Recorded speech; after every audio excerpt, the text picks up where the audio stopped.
Tres mensajes del Evangelio de hoy, tomado del Evangelio de San Lucas, capítulo 7, versículos del 11 al 17.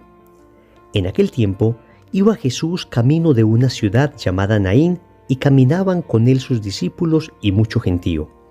Cuando se acercaba a la puerta de la ciudad, resultó que sacaban a enterrar a un muerto, hijo único de su madre, que era viuda, y un gentío considerable de la ciudad la acompañaba. Al verla, el Señor se compadeció de ella y le dijo: «No llores». Y acercándose al ataúd, lo tocó. Los que lo llevaban se pararon, y dijo: «Muchacho, a ti te digo, levántate». El muerto se incorporó y empezó a hablar, y se lo entregó a su madre. Todos, sobrecogidos de temor, daban gloria a Dios, diciendo: «Un gran profeta ha surgido entre nosotros, y Dios ha visitado a su pueblo». Este hecho se divulgó por toda Judea y por toda la comarca circundante. Palabra del Señor. Gloria a ti, Señor Jesús.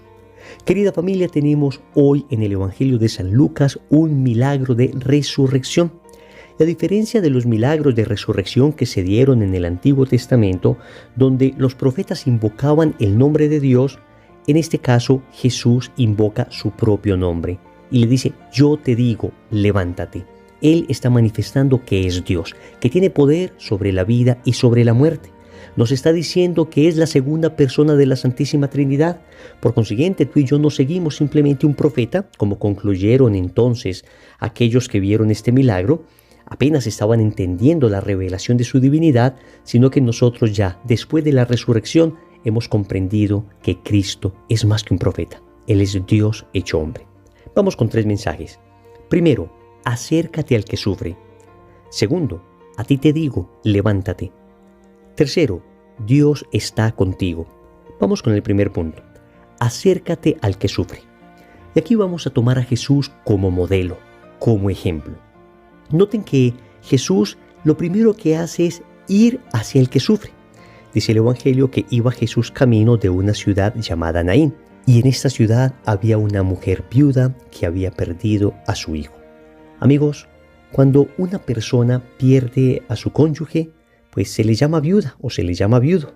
Existe un nombre para denominar esa situación.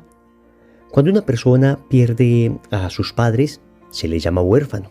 Existe un nombre para denominar esa situación. Pero cuando una persona pierde a un hijo, no hay un nombre que pueda clasificar el dolor tan profundo que se debe experimentar. Jesús se acerca a esta mujer que está sufriendo terriblemente. Nos llama a nosotros también a ir hacia el que sufre.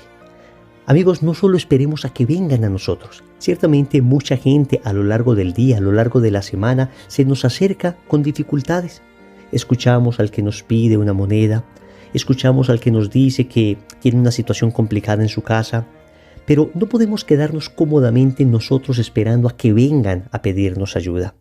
Existen personas a las que nadie podrá ayudarles si es que no vamos donde ellos.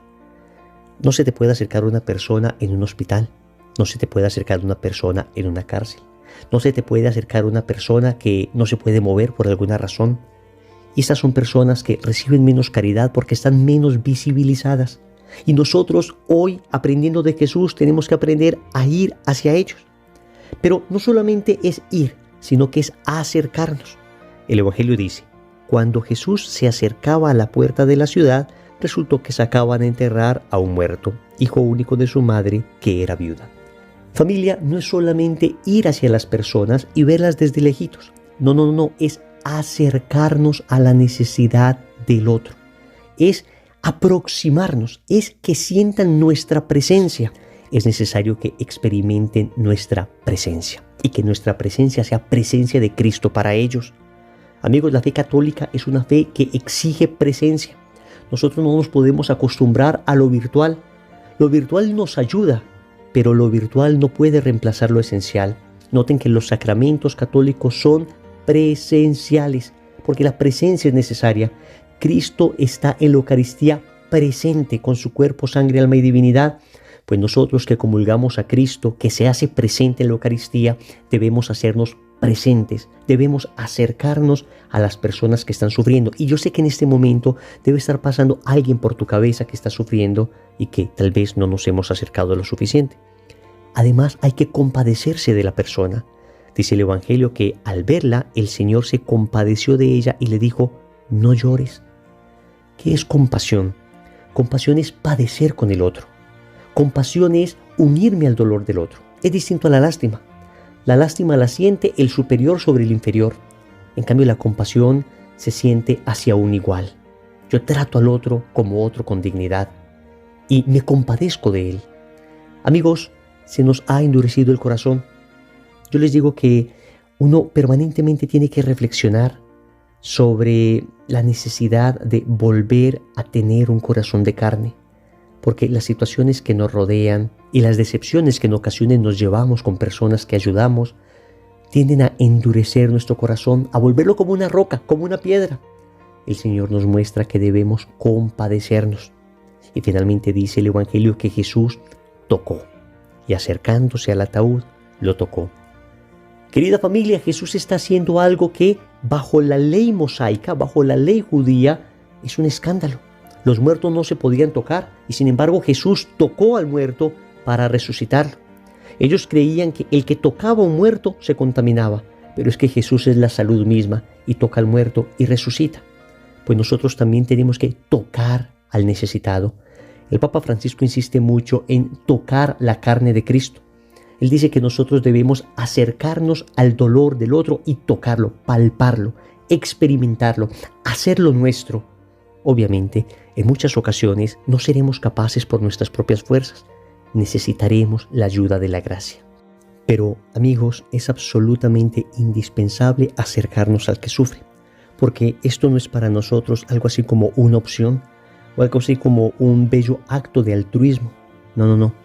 Esto es absolutamente esencial y necesario para salvarnos. Recuerden que en Mateo capítulo 25, versículo 31, el Señor nos dice que el juicio tendrá mucho que ver con la caridad. Dar de comer al hambriento, dar de beber al sediento, vestir al desnudo, visitar al que está en la cárcel. Todas estas obras de misericordia son necesarias para salvarnos. No son algo así como opciones. No son cosas bonitas que deberíamos hacer. No, necesarias. Y creo que el Evangelio de hoy nos llama a esto. Segundo, a ti te digo, levántate. Ahora escuchemos la palabra de Jesús a este joven que estaba muerto. Muchacho, a ti te lo digo, levántate. Dice el Evangelio que el muerto se incorporó y empezó a hablar y se lo entregó a su madre. Ahora es Jesús el que te habla a ti, el que me habla a mí. En el primer punto veíamos a Jesús como el modelo a seguir. Ahora Jesús nos habla a nosotros. Ahora Jesús te habla a ti y te dice, levántate. Dice el texto que el muerto se incorporó y empezó a hablar y se lo entregó a su madre. Pues nosotros también estamos muertos. En primer lugar, podemos estar muertos por el pecado. Es la peor de las muertes que existe. Porque la muerte por el pecado nos puede llevar a la muerte eterna, que es el infierno. Una persona podría morir físicamente, pero si está en gracia de Dios se salva para siempre. Pero no hay peor muerte que el pecado. Lo primero que el Señor nos dice hoy es, a ti te digo, levántate, levántate de la muerte del pecado, acércate a la confesión, mi misericordia es grande contigo. Pero también podemos tener enfermedades interiores, depresiones, tristezas, soledades, angustias, miedos, algún problema interno que la gente desconozca y podemos estar muertos en nuestro corazón por esto. Y hoy el Señor nos dice, a ti te digo, levántate, levántate de esa tristeza, levántate de esa soledad, levántate de esa depresión.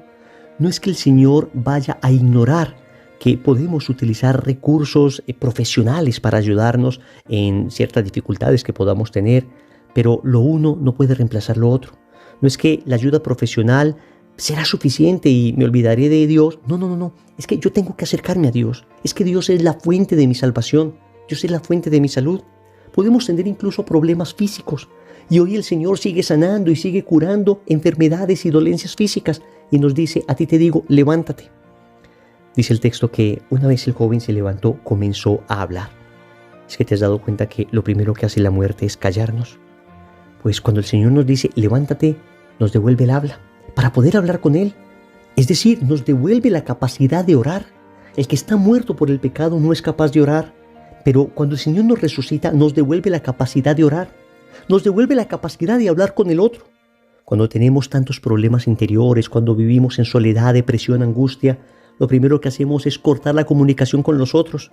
El Señor nos enseña hoy, después de levantarnos, a hablar nuevamente, a hablarle a Él, a hablarle al prójimo. Y dice que le entregó el joven vivo a su madre. Esto significa que el Señor te devuelve a tu familia.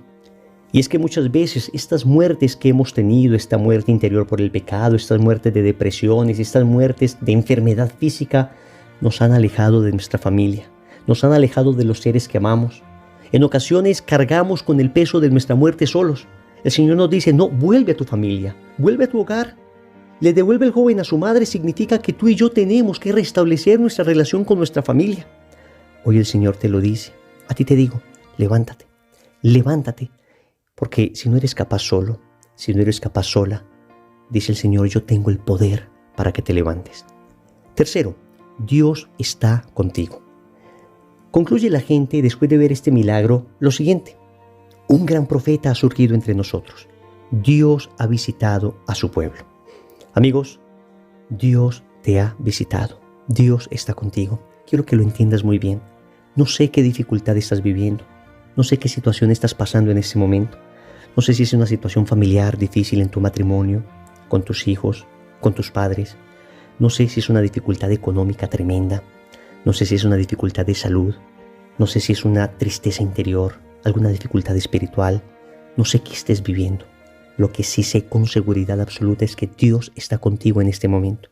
Y me dirás, Wilson, yo soy un pecador, Dios no puede estar conmigo. Al contrario, está a tu lado más que nunca. Está a tu lado más que nunca, consolándote, acompañándote, llevándote al bien. Cuando una persona peca no es que Dios se aleje de él. Aunque uno lo saca de su alma por el pecado, Dios sigue al lado, queriendo entrar de nuevo a través del sacramento de la confesión. Pero nunca, óyeme bien, nunca Dios nos va a abandonar. Mientras estemos aquí en esta tierra, tenemos espacio para la misericordia. Dios está contigo, significa que en el momento de prueba que estás, el Señor te está acompañando. Ciertamente hay oscuridades, ciertamente hay cosas que no terminamos de entender, pero nunca pierdas la fe. El Señor está contigo. Oremos. Amado Señor, hoy me enseñas a acercarme al que sufre. Hoy me enseñas a ser compasivo. Hoy me enseñas, Señor, a salir de mi propia comodidad para ser tus manos, para ser tus ojos, para ser tus labios, para acercarme al otro con tu propia presencia. Y con esta presencia ayudar a su sanación. Hoy, Señor, te suplico que pueda ser instrumento de ayuda, instrumento de caridad para ayudar a esos hermanos necesitados. Pero también me hablas a mí, porque el primer necesitado soy yo. Y también me dices, a ti te digo, levántate. Y es que necesito levantarme de tantas situaciones que me tienen muerto. Señor, hay cosas que solo tú sabes y que solo tú puedes sanar. Finalmente, Señor, yo te agradezco profundamente porque siempre estás conmigo, porque no importa la situación en que esté, tú me acompañas. Señor, dame lo que me pides y pídeme lo que quieras. Amén. Recordemos entonces. Primero, acércate al que sufre. Segundo, a ti te digo, levántate. Tercero, Dios está contigo. Compromiso. Vamos a visitar a una persona que esté sufriendo. En el nombre del Padre, y del Hijo, y del Espíritu Santo. Amén.